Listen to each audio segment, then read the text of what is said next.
got my guy completely cleaned up and ready to be glued together. Now, remember when I told you about scraping these flat, and the ram's horns and all that, and on the skull head and the whole thing? Now the reason for that is that these are all known as contact surfaces. So they have to be dead flat or into the right shape that they need to be, so that when you glue you don't have any gaps. Sometimes the glue gets sort of stuck back in the tube a little, so you have to just squish it a bit and clear it out. Oops. And then be careful you don't drip. If you ever drip, try to catch it into the cap. Anyway, so getting back to this, you want to use some glue on the contact surface and make sure it's flat. And that should glue it together like that, see? And the nice part about this, with the rib cage being separate from the legs, is that you can turn and pivot them so that your guy has some action, you know, what we call action. Now, the other thing about contact surfaces is if, for some reason, you decide to paint all these parts individually before gluing them together, the same little rule applies, that plastic glues only to plastic. It doesn't glue to paint or anything else. So therefore, you've got to scrape those contact surfaces clear of paint in order for them to be able to glue onto the actual part. For example, if the ram's horn and the ram's head were painted and you didn't scrape it and you glued them together, well, it wouldn't take long until the glue pulled apart. Oops. These ram's horns are interesting. Make sure you glue them to the right side of the head. I think they're supposed to curl up and stick out. Oh, maybe I got them upside down. There we go. That looks more like it. So yeah, we just want to glue all these things together. Oops. Keep getting the glue spilling out. We've got two types of glue here. One is the Tester's tube glue and the other is Tester's liquid cement. Now, both have advantages and both have some disadvantages. The advantage to the tube glue is that it's a paste, more or less, so it's got a lot of filler in it. It helps to bind the pieces together. The liquid glue, on the other hand, which comes in a brush here, as you can see, or a bottle with a brush, flows down in between parts. So if you've got something really long that you're trying to glue together,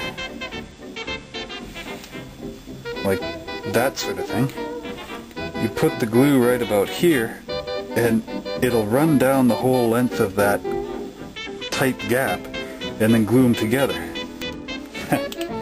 Unlike my fingers. Anyway, so the other thing is, with the body part, all the head and the arms are sticking on little pins that go into sockets. So you want to make sure, because they usually will take the sprue mounting points and put them right on those pins, that those pins are nice and flat. The other thing with this is you want to make sure your arms are positioned nicely, so that when these guys are together, the shield isn't going to end up getting glued into the guy's leg or the top of it, you know, in his head or something, you know what I'm saying?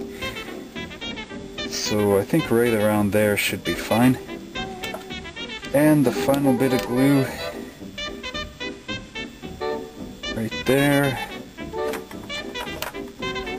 And the ram's head goes in that little hole in the back right there. Wow, that guy looks really hardcore. So usually you want to let this glue dry for about 24 hours, or if you're in a rush, about 3 or 4 should be fine. And that's about it. Also, there's these stands that these guys go on. You have to cut them off and file them down, make them nice and flat, and then you can glue the guy onto the stand. But when you glue the stands together, make sure that you glue these guys in such a way that they don't touch the guy beside them or the guy behind them, because when you make a movement tray for the game, they usually have these all nice and tight fitting together. So you want to make sure that you've got the guy in the right spot so that he's not interfering with the guy behind him. The one disadvantage with liquid cement is it wants to run anywhere. So when you got the part together, if you're holding it wrong, like I kind of did with the bottom part of the horn, or the face, the glue can run down and get between your fingers and make that sticky and kind of wreck it a bit. But with the knife you can scrape that off when it dries up. The other thing I like to do is use Tester's tube cement, and when it squishes out, like between the rib or whatever, rub the liquid cement on top of that and it'll melt the tube glue down just enough. So with the base, I've just taken this block of sandpaper, and where it was connected on the tree I filed that down, making sure that that's a little 45-degree angle that I was cutting in with the 45-degree angle in the file. The thing you want to do with the file is you want to file it in a way that you can see where the file is running across on the plastic, so that you don't accidentally file the wrong shape or too deep or whatever.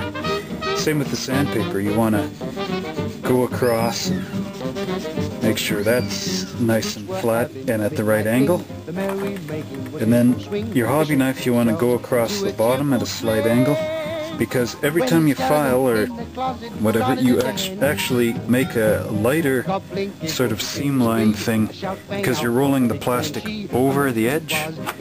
So you just want to reverse on a smaller angle and get that off. Now that we got our guy here, the other thing is, if you do get the liquid cement down on the fingers, then it makes a little, kind of looks like hair. Some guys call that angel hair. You just unscrew the liquid cement and you can carefully rub it along the sides where the hair is, and it'll melt it off. But you got to be careful that you don't melt the detail off either. So I'm just going to glue this guy onto this base. So just a little liquid or tube cement on the feet, because remember the tube glue is thicker, so it'll anchor in. And I'm going to glue him right like that, sort of an angle to the base.